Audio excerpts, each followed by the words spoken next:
గత ప్రభుత్వ హయాంలో టిడ్కో ఇళ్లకు డబ్బులు చెల్లించి ఫ్లాట్ కేటాయింపులు జరగని వారికి వాళ్ళ దరఖాస్తు సొమ్ము తిరిగి చెల్లించాలని ముఖ్యమంత్రి చంద్రబాబు నాయుడు అధికారులను ఆదేశించారు. రాష్ట్రంలో మొత్తం 83,865 మంది దరఖాస్తుదారులకు 174 కోట్లు వెనక్కి ఇవ్వాలని స్పష్టం చేశారు. రాష్ట్రంలో నిర్మాణం పూర్తయిన 1,875 టిడ్కో ఇళ్లను త్వరలోనే లబ్ధిదారులకు అందించి గృహ ప్రవేశాలు చేసేలా ఏర్పాట్లు చేయాలన్నారు.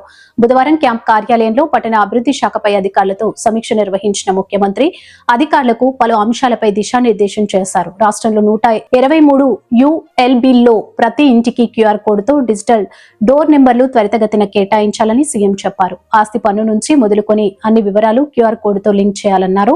భారత్ బిల్ మన మిత్రతో అనుసంధానించాలని చెప్పారు. అలాగే ఎక్కడ తాగునీరు కలుషితం కాకుండా వాటర్ క్వాలిటీ మానిటరింగ్ ఎప్పటికప్పుడు జరగాలని, దీనికి smart water pipe line grid ఏర్పాటు చేయాలని చెప్పారు.